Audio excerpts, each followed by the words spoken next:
Hello and welcome. Tonight, President Bola Tinubu and German Chancellor Olaf Scholz witnessed the signing of an agreement between Nigeria and Siemens to improve power supply in Nigeria.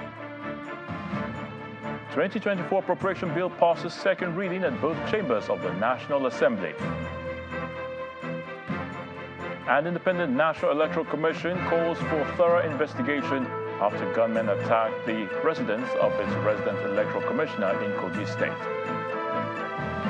On business news tonight, Nigeria's central bank said to block account holders without bank verification and national identity numbers with effect from March next year as it releases new guidelines to financial institutions. On sports news tonight, Everton submit an appeal against their 10-point deduction by the English Premier League for breaches of financial sustainability rules.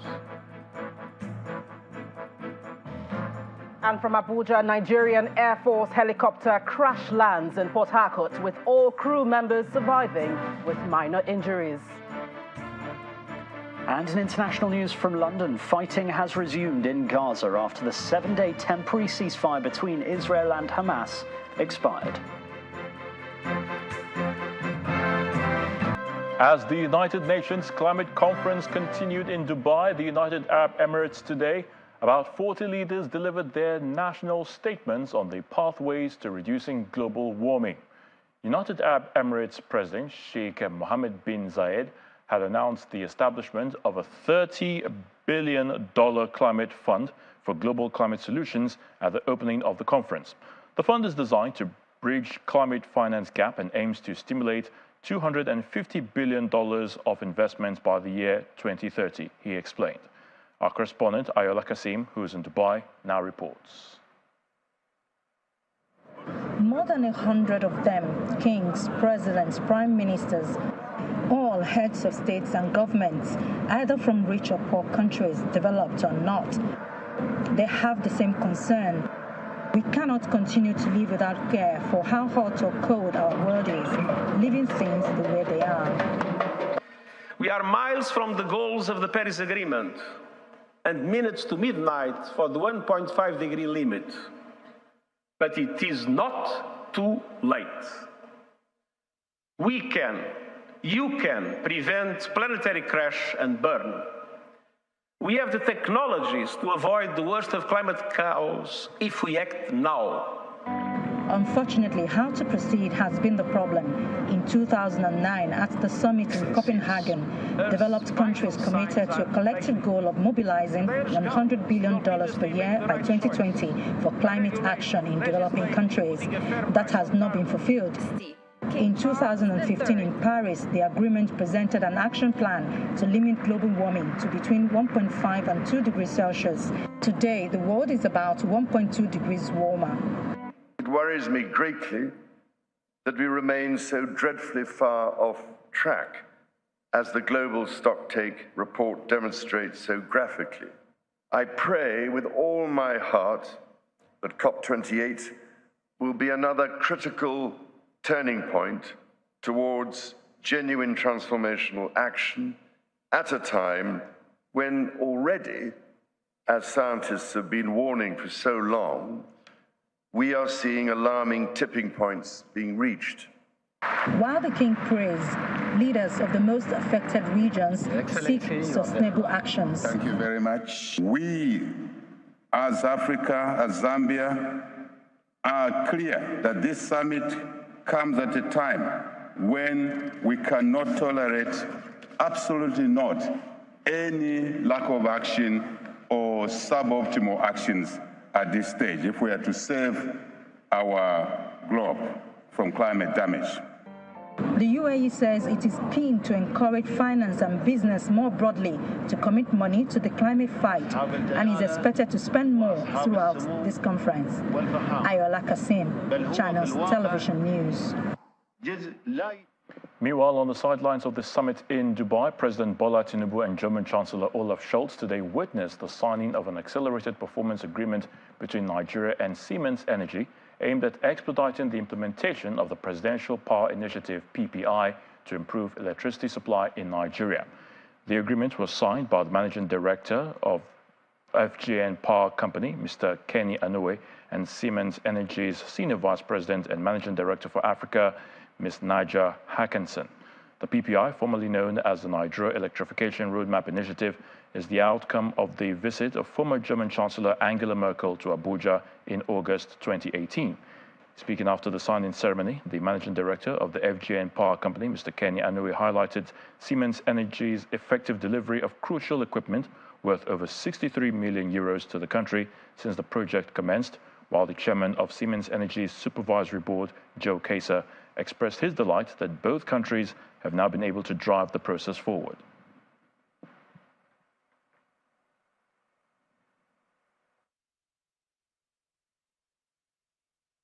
Mr. President, with your strong and dynamic leadership through the Honorable Minister of Power, now we seek to exploit or expedite what was already a worthwhile program in the Presidential Power Initiative through this accelerated agreement today. Siemens Energy has also successfully delivered 10 units of power transformers and 10 units of mobile substations. Furthermore, Siemens Energy has also received approval by Euler Hermes to cover the first tranche of financing for the project.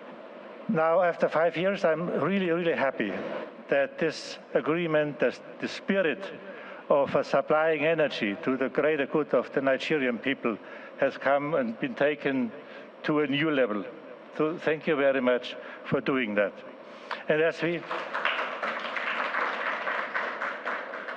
we say in Germany, good Ding macht weil, or in English, good things take time, as we see tonight.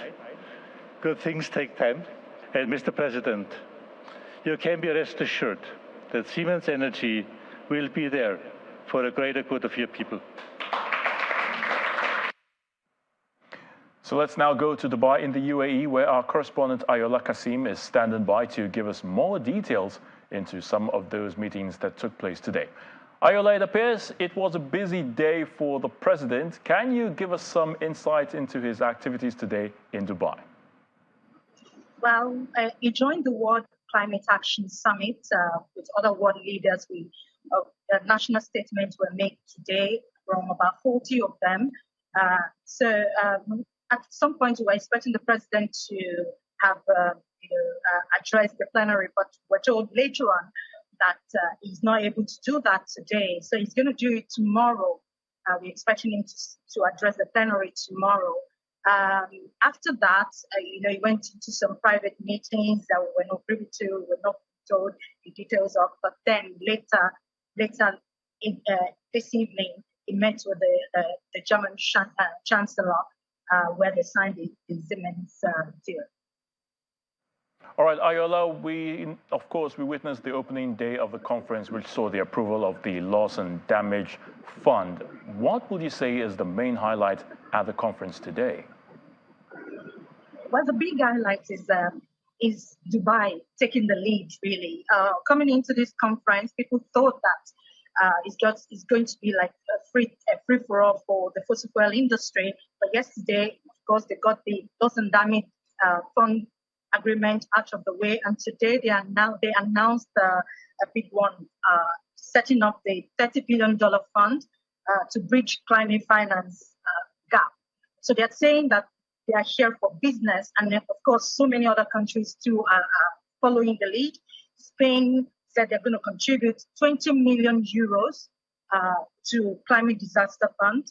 Their prime minister said this in their national statement to the plenary. Also, the United Kingdom Prime Minister saying that $2 billion was pledged, also for the climate fund to help developing countries, to help developing countries cope with the impact of climate change. And then also 134 countries joined and signed the UAE. Again, UAE taking the lead. The UAE's Food and Agri Declaration, which will include food system transformation in climate plans by they expect to do this by 2025. So today is a big one. UAE taking the lead with the scandals and everything coming into this conference, but they're showing that they're willing to turn the tide, and we hope this momentum is sustained for the next 2 weeks. Indeed, things are shaping up to ensure that climate change is really addressed, Ayola. But of course, I know it's still a long way to the end of the conference, but we've seen some strong comments from some world leaders on the need to act now on the climate. Do you have a feeling that we might get something concrete from this conference at the end of it all? We have to keep hope alive, right? Because you're hearing that it's the hottest year on record. We are hearing that we should gear up for more disasters to come. And then you want to believe that, of course, we'll be going to all these conferences, and then at the end of the day, promises. But we're hoping at the end of, by the 12th of December, hopefully, hoping that we don't run into overtime as usual, then we're going to have a deal that all of us will be proud of. So we just have to keep hope alive. It's looking as if some positives will come. I mean, the first 2 days, some positive came out of here. Of course, protesters is a usual thing here. We've been seeing them saying climate justice and all. And then we are hoping at the end of the day, on the 12th of December, all these things will come together. They'll keep this momentum on, and then we all be all smiles at the end of the day. All right, certainly we'll be hopeful to see that all that is being discussed at the climate conference will yield positive results. Ayola Kasim, our correspondent there in Dubai in the United Arab Emirates, we thank you, of course, for the situation update, and we'll definitely be keeping tabs on the conference as it progresses. Nice talking to you. Right, so back home, the 2024 appropriation has scaled second reading in both chambers of the National Assembly after a two-day debate. Some lawmakers were concerned about the plan of the government to generate revenue from taxes, fearing that it will greatly affect importers. Others say the proposed 1.7 million barrels per day crude production is unrealistic. Our correspondent Terry Kumi reports. Thank you very much, Mr. Speaker. It's the second allotted day for debate on the general principles of the 2024 appropriation bill, themed Budget of Renewed Hope. Mr. Speaker, some lawmakers do not agree with the 1.78 million barrels projected as crude production in the budget. We know that since 2020, the country has not been able to achieve up to 1.9. Therefore, yes, we have declared emergency oil theft, but we need to do more.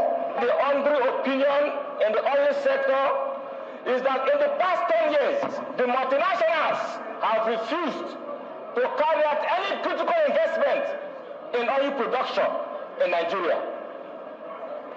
10 years of non-investment to produce oil is part of the reason we have this decline. For some time now, we have had peace within and around the Niger Delta region. It's just because of the impact of the presidential message that is happening around the Niger Delta region with the ex-agitators. Nobody is talking about vandalization and blowing up of oil pipeline. And with that, Mr. Speaker, if we can sustain it in this country, we will do better than what we are doing. And we even surpass the 1.7 million expectation in production of oil barrel. The tax aspect of revenue generation is also questioned. My former colleagues in business world who are predominantly importers, they are saying this revenue of 18 trillion. I hope that I will not sit here and allow the custom and exercise to start taxing them so astronomically at the port. The bill scales second reading as the House prepares to hold a citizens' town hall meeting to gather inputs for the budget. In the upper chamber, the senators continue to illuminate the merits of the bill. The target around inflation, I think, is important, and that is one of the major things that affect the common man. Yes, we have seen a target of 21%, but again, both the fiscal and the monetary authorities, there must be some kind of understanding. The oil production targets, borrowing trajectory, and funding deficits come to the fore. We need to look at the debt of the country with the view to doing something, maybe to renegotiate even the funding, where it has been said that 7.8 is to be borrowed. Borrowing is not wrong. It is what you do with the money that you borrow that matters. I took time to go and look through the budget, and we are seeing that what was put for power was just about 3% of the total budget. Well, how would 3% of the total budget deal with an issue that is fundamental to the economy? Because if you don't have power, you do nothing. Every other thing that we are talking about, how would that work? The senators maintain that the budget must address the protracted issue of the East-West Road and agriculture. This government, by what they have presented, has not demonstrated the requisite commitment. Budgeting has not been taken seriously. So I want to say, Mr. President, that this National Assembly and this Senate in particular should use our powers to allocate more funds to see to the completion of the East-West Road. Like the House, the 2024 appropriation bill scales second reading in the Senate, and committees now have 2 weeks to conclude the budget defense process. Terry Ikumi, Channels Television News.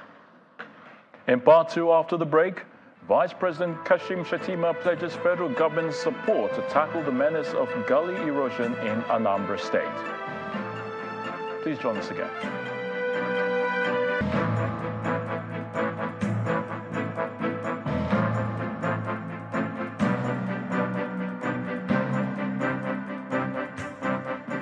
Welcome back. If you've just joined us, you're watching the news at 10, coming to you live on Channels Television Lagos. A reminder of our top stories. President Bola Tinubu and German Chancellor Olaf Scholz witnessed the signing of an agreement between Nigeria and Siemens to improve power supply in Nigeria. 2024 appropriation bill passes second reading at both chambers of the National Assembly. Independent National Electoral Commission calls for thorough investigation after gunmen attacked the residence of its resident electoral commissioner in Kogi State. And fighting resumes in Gaza after the 7-day temporary ceasefire between Israel and Hamas expired.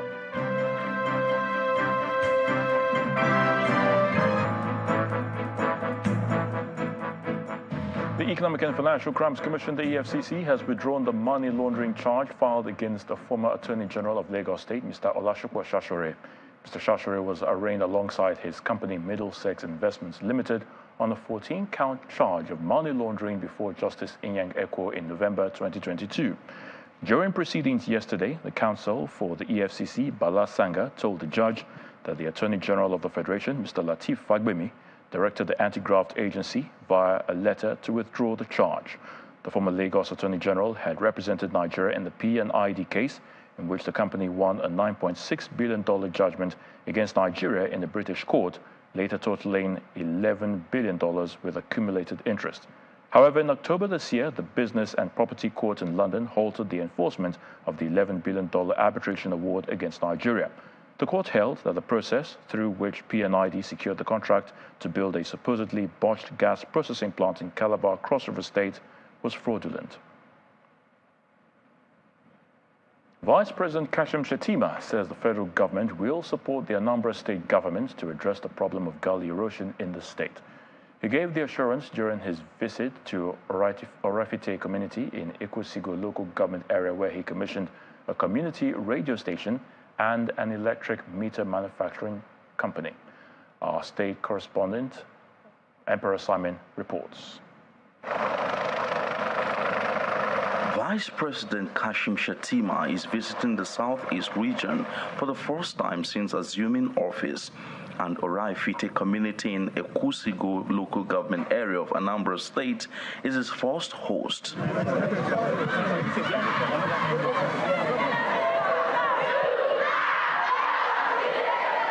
It's a cheering moment for these students whose school is just around the helipad. The Vice President's first task in Orafite is the commissioning of an electric meter manufacturing factory aimed at bridging the gap in access to prepaid meters in Nigeria. He restates the current administration's commitment to revamping the power sector as he underscores the integral role of the private sector in nation building.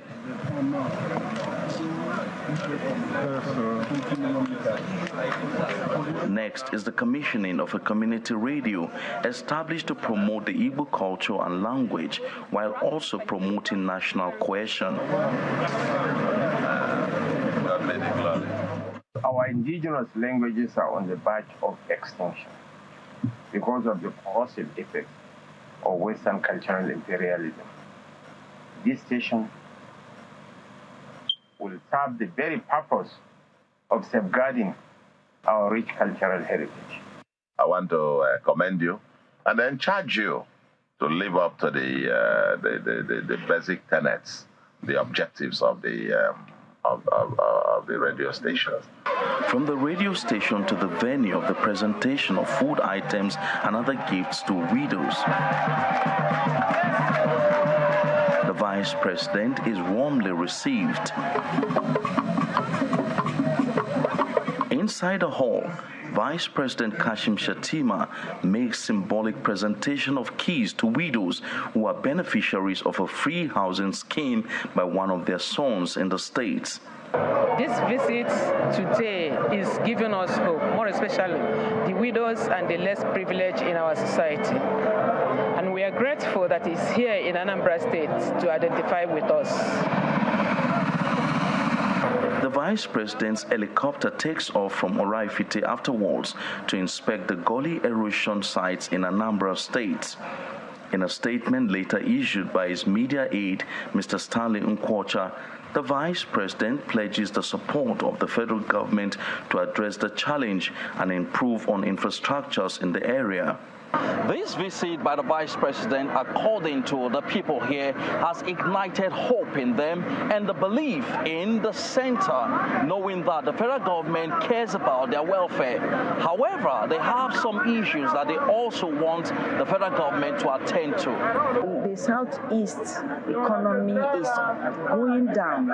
Every Monday we sit at home, something causes it. So the federal government can come as a big father and put an end. Solve whatever is the problem. There are only two challenges. We have two major challenges: security and road. And security alone, we cannot solve it alone. We need federal government intervention. The governors of Southeast are trying, they have done their best. But federal government need to assist them. The assurance given by Vice President Kashim Shettima is an impetus for the people to believe that more benefits from the federal government are expected to come to the Southeast region in the days ahead. Emperor Simon, Channels Television News. INEC is calling for thorough investigation into the attack on the residence of resident electoral commissioner in Kogi State by gunmen in the early hours of today. INEC explained in a statement that the attack occurred around 3:30 a.m. today when the armed men engaged the security personnel in a gun battle for over 30 minutes until a security reinforcement arrived to repel the attack. Although no lives were lost in the incident, property was destroyed during the gun battle. A team of combined security personnel are also said to have been deployed to protect the residents. This latest incident occurred 2 days after a mob besieged the INEC office in the state. The All Progressives Congress and the Social Democratic Party have been trading blames over the midnight attack on the residence of the Kogi State Resident Electoral Commissioner. Now, the APC addressed a media conference in Lokoja, the Kogi State capital, calling for the arrest of the SDP governorship candidate, Mr. Murtala Ajaka. At a separate media briefing in Abuja, the national chairman of the SDP, Mr. Shehu Gabam, wants the police to thoroughly investigate the incident and ensure that justice is done. Meanwhile, the police in Kogi State is assuring residents of the state that there is no cause for alarm.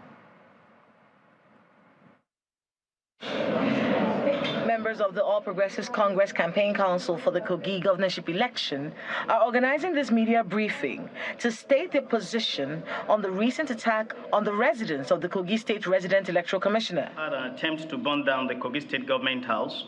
The spokesman of the council, Mr. Kingsley Fanwo, makes some allegations from previous experiences.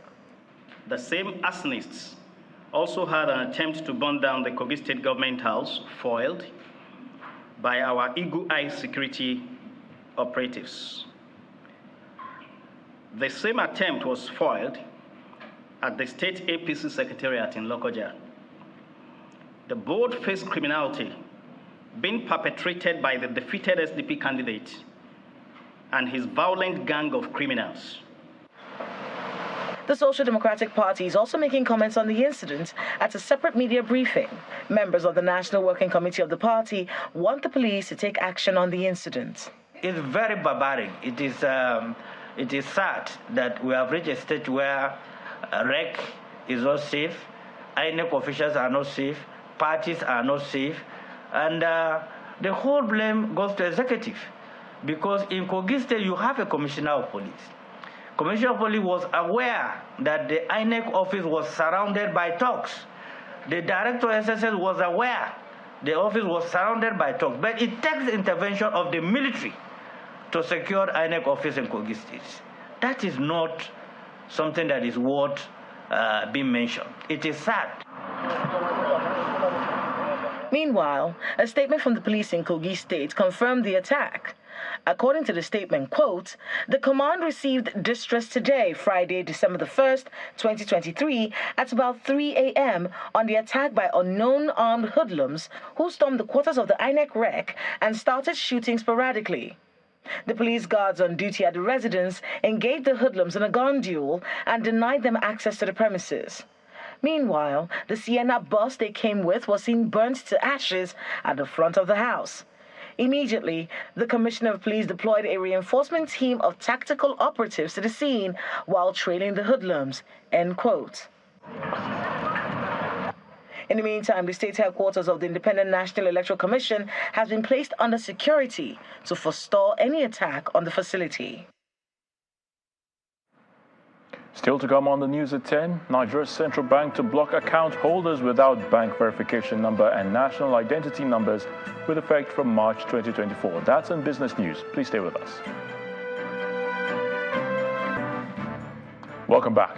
The United Nations has been asked to defend Nigeria's democracy by keeping an eye on the happenings in Kano State over the recent appeal court judgment which sacked Mr. Abba Yusuf as the governor of the state. Speaking in Abuja shortly after submitting a petition at the UN House, Chairman of the All Progressives Congress business community in Kano State, Mr. Umar Ibrahim, says since the assumption of office by Mr. Abba Yusuf as the governor of the state, businesses have been under siege due to several illegal demolitions. He adds that with the recent judgment of the appeal court which sacked the governor, some persons are threatening mayhem, and it is for this reason that members of the business community are calling for an intervention. We have come to the UN House to drop a petition as a representative of the business community from Kano State. What is contained in the petition was we just register our dissatisfaction with the illegal demolition of properties worth billions of naira in Kano State. If you could remember, when the NPP government came in on board, immediately they were sworn in. They went to start demolition of properties, especially the Filin ED area. Everybody knows what happened during that time. Yes. And that led us to institute a legal action against the government. We went to the Federal High Court in Kano and instituted a legal action, and the government, the court gave a verdict /30 billion naira fine to the government. But the government has already appealed the case. So now we are appealing to them that they should not be carried away. They should not listen to those, on this, on unwarranted utterances from some other parties. And we ask them to put an eye, because some other parties are preaching violence. There's no way in democracy when you have a problem, there is disagreement, you go to court. Let's now head to the nation's capital, and Gloria Omezuke is standing by to give us the very latest from our Abuja studios. Hello, Gloria. Many thanks, Ariel. Well, here in Abuja, a Nigerian Air Force Mi-35P helicopter has crashed at the Air Force Base in Port Harcourt, the state capital, today. A statement from the Director of Media Relations of the Nigerian Air Force, Air Commodore Edward Gapquet, explains that the incident happened at about 7:45 a.m., shortly after the aircraft took off for an operation against economic saboteurs in the state. According to Commodore Gapquet, the entire crew of 5 survived the crash with minor injuries and are currently being attended to at NAF Medical Center, Port Harcourt. Meanwhile, the Military High Command says its troops, in collaboration with operatives of the Department of State Services, have arrested the leader of Islamic State for West African Province terrorist group in North Central and Northwest zones. Although the military did not identify the terrorist leader, it said he was in custody. A statement signed by the Director Defense Media Operations, Major General Edward Buba, said the resolve of the military to go after the leaders of the terrorist groups led to the arrest of the terrorist leader. He noted that air operations conducted in the regions had led to the destruction of the terrorist enclave. And staying with security issues, the Chief of Defense Staff, General Christopher Musa, has announced the commencement of investigation into the recent clash between operatives of the military and the police in Adamawa State. General Musa made this commitment during a courtesy visit to the Inspector General of Police, Mr. Kayode Egbetokun, at the force headquarters in Abuja. General Musa adds that a standing court-martial has already been set up to handle any unprofessional act by military officers. In response, Mr. Egbetokun explains that the ongoing inquiry signals a collective effort to address internal security challenges and promote harmonious relations between the military and the police.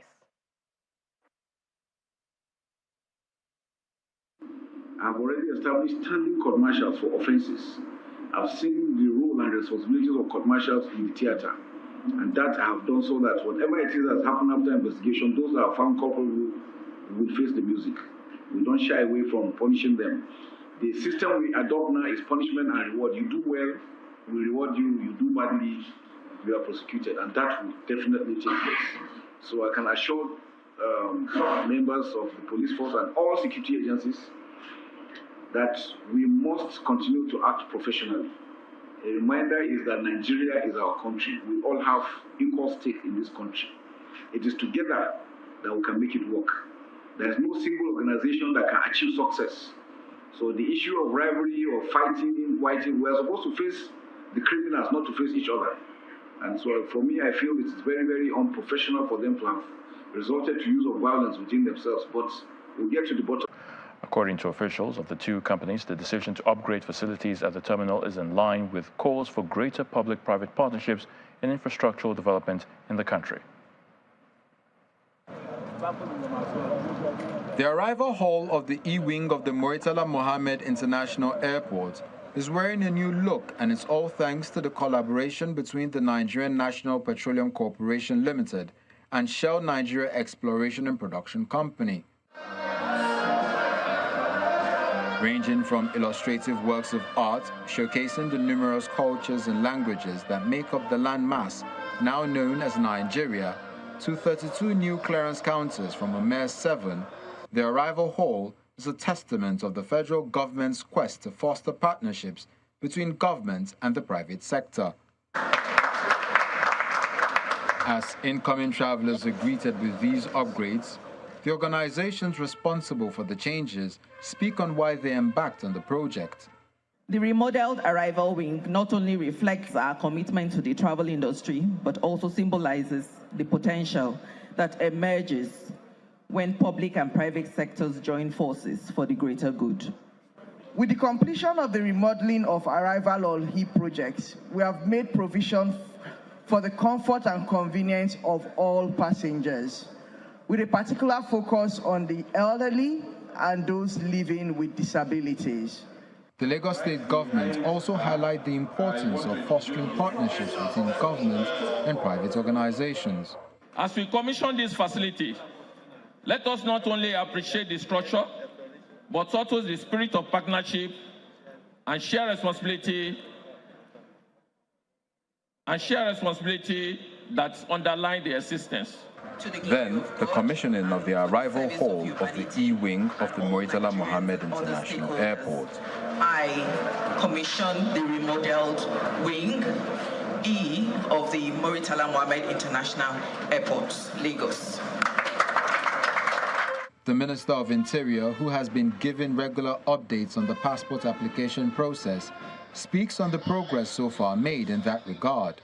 We are bringing a reform that will make Nigerians, that is the ultimate target.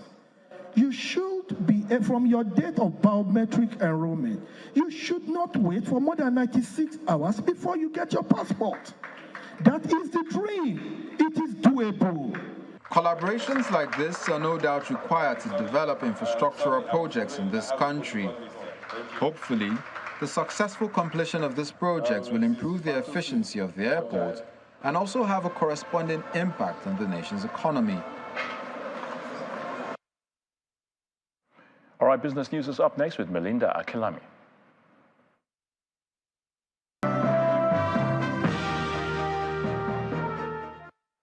Many thanks, Ayotunde. Welcome to Business News. The Central Bank of Nigeria says it's set to freeze bank accounts of customers who do not have their bank verification numbers, BVN, or national identity numbers, NIN, with effect from March the 1st next year. In its latest guideline released to financial market operators, the Apex Bank clarified that the BVN or NIN linked with all accounts and wallets must be electronically revalidated by January the 31st, 2024. While any unfunded wallet will be placed on post-no debit or credit until the new process is satisfied. The CBN emphasized that it's compulsory for all bank accounts and wallets to have a BVN or NIN, while other guidelines and requirements remain valid.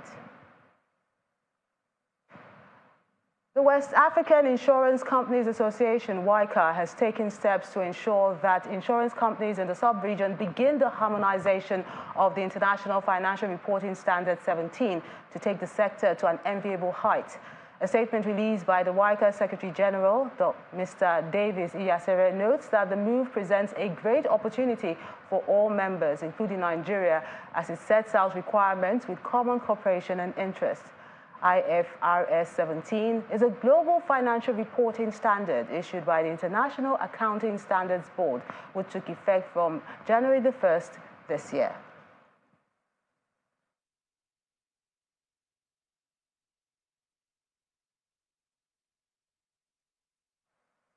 The governor of Sokoto State, Mr. Ahmad Aliu, has presented a budget of over 270 billion naira to the State House of Assembly for the 2024 financial year. The governor described the proposed spending plan as the budget of hope and resilience for infrastructure development, which reflects the wishes and aspirations of the people. He assured the lawmakers that the budget will work in line with the administration's 9-point SMART agenda, with education taking the largest chunk. In our effort to reposition and revitalize education in the state, we allocated the largest share in this sector. This year's budget is tagged Budget of Hope and Resilience with infrastructural development. Alhamdulillah, as committed Democrats, we are determined as a people and a government to do everything humanly possible to effectively transform all sectors of economy in the state for a sustainable economic growth. Now let's head to the domestic equities market now, which begins the new month of December on a positive note. Laddie Williams has all those numbers.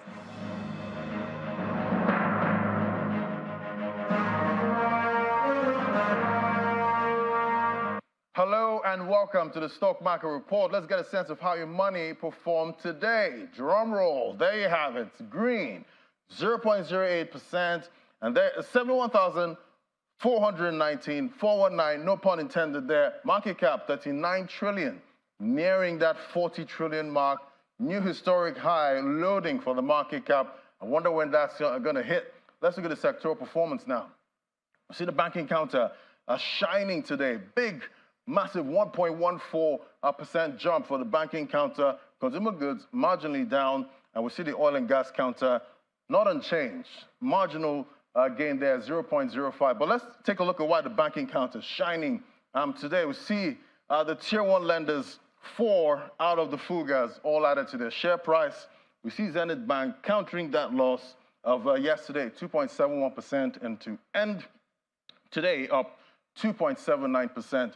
Just UBA out of the Fugas is down today, 0.23%. So last trading day of the week, first trading day of December. Now the question is, will there be a Santa rally? That's it from me on the Stock Market Report. I'm Ladi Williams.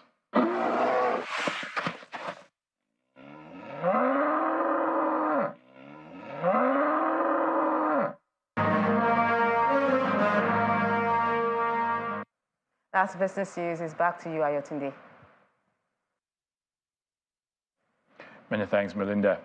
Israel has warned civilians to leave southern Gaza as fighting resumes after a 7-day temporary ceasefire expired this morning, despite diplomatic efforts to secure an extension. The Hamas-run health ministry in Gaza says more than 178 people have been killed since resumption of hostilities, majority of them women and children. Here's Simon Puzi with other international stories in Around the World in 5. Good evening and welcome to the channel's studios here in London with your international news around the world in 5. Fighting has resumed in Gaza after the 7-day temporary ceasefire between Israel and Hamas expired. The Israeli military has dropped leaflets warning residents in parts of southern Gaza to flee for their safety as bombing resumes. Both sides have blamed each other for the violence, restarting after a week in which more than 100 hostages were released by Hamas in exchange for 240 Palestinian prisoners in Israeli jails. The Hamas-run health ministry in Gaza says over 100 people have been killed since the temporary ceasefire ended on Friday morning. The U.S. Secretary of State Antony Blinken has clearly laid out benchmarks for the protection of civilians in Israel's war against Hamas in Gaza. Before Israel resumes major military operations, it must put in place humanitarian civilian protection plans that minimize further casualties of innocent Palestinians. In the strongest and most specific U.S. remarks yet, Mr. Blinken said he told the Israeli government that it must avoid further mass displacement of Palestinians and damage to critical infrastructure like hospitals, power stations and water facilities. He did not, however, appear to set down red lines that would trigger U.S. actions. Heavy gunfire has been reported in Guinea-Bissau's capital on Friday morning, hours after some National Guard soldiers went to free a detained minister and senior state official. Members of the National Guard took the officials before seeking refuge in barracks south of the capital. Special forces then intervened after attempts to negotiate failed, resulting in an exchange of gunfire. Calm is said to have been restored later. Presidential hopeful Martin Fayulu has promised zero corruption if he wins the Democratic Republic of Congo's upcoming elections. Fayulu, who was in the eastern city of Goma for a campaign rally, came second in 2018's disputed vote. He claims he won and is once again one of the main challengers to the incumbent President Felix Tshisekedi. Corruption is one of the key issues when voters head to the ballot boxes on December the 20th. And in a once German corner of Russia, an ambition project to digitize hundreds of rare and ancient books is underway. In Kaliningrad, sandwiched between Poland and Lithuania on the Baltic coast and separated from the rest of Russia, around 450 books dating from the 15th to the 20th centuries, some more accessible than others, are to be digitized. The centerpiece are the books that once belonged to the German Enlightenment philosopher Immanuel Kant, best known for his critique of pure reason. Kant spent his entire life in what the then Prussian city of Königsberg, and the project is part of a citywide celebrations of next year's 300th anniversary of his birth. And that's your international news around the world in 5. Now back to the channel's studios in Lagos.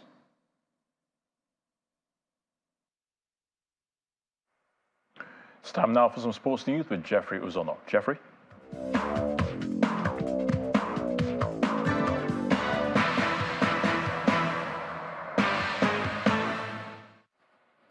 Thanks, Ayatunde. And from our sports center, we can say that the early days of December will see football action continue on Saturday in the MPFL with 4 games to be decided in match day 11 fixtures. Right here on the screen, as we head to Gombe State, Doma United will be up against Niger Tornadoes. Sunshine Stars will travel all the way to Aba with that encounter against Enyimba International. And Benin National Insurance will be up against Lobby Stars. And Kwara United will travel to the beautiful city of Uyo in Akwa Ibom State against Akwa United. Let's see how that plays out at the end of 90 minutes tomorrow across all the centers. Let's now head to our lead story where Everton have filed an appeal with the chair of the English Premier League judicial panel against their 10-point deduction by the Premier League earlier today. The Merseyside club were docked 10 points with immediate effect late last month after being found to have breached profitability and sustainability rules relating to losses, and this means an appeal board will now be appointed to hear the case. And staying in the EPL, Manchester United manager Erik ten Hag has defended Andre Onana after the goalkeeper's error-strewn performance against Galatasaray in the Champions League midweek. With the Red Devils facing Newcastle United at St. James's Park on Saturday, it says statistically Onana is the second best goalie in the league.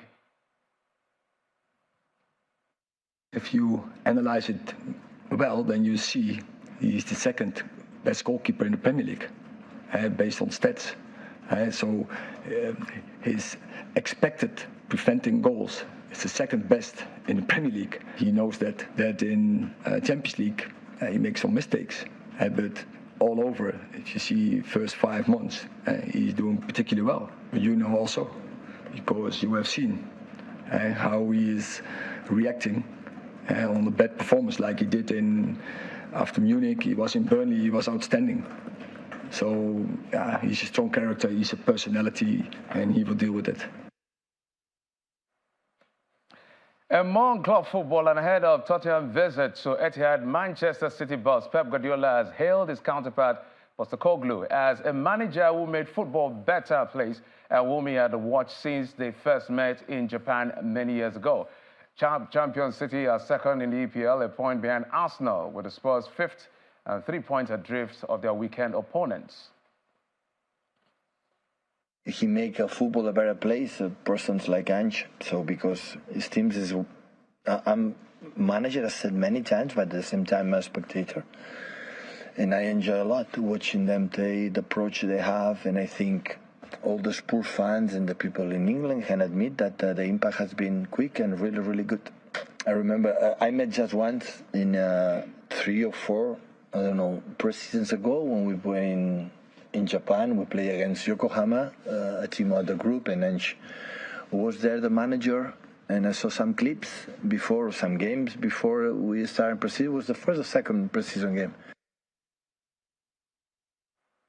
And finally, former tennis world #1 Rafael Nadal will return at the Brisbane International warm-up event for the Australian Open in January.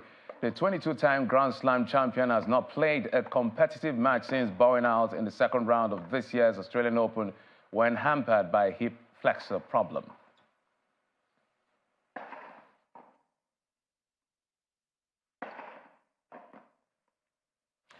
And that's it on Sports News. Ayotunde, it's back to you.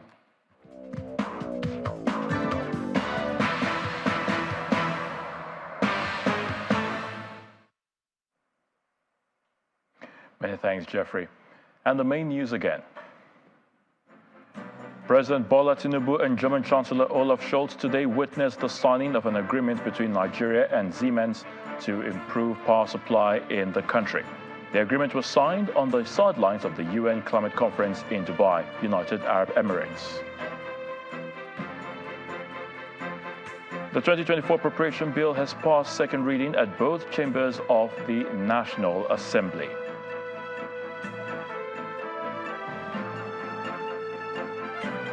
Also today, the Independent National Electoral Commission called for a thorough investigation after gunmen attacked the residence of its resident electoral commissioner in Kogi State.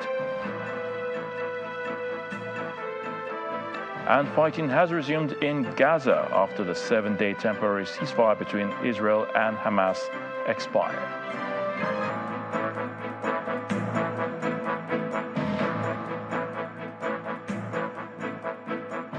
And that's the news at 10 tonight. Thank you so much for watching.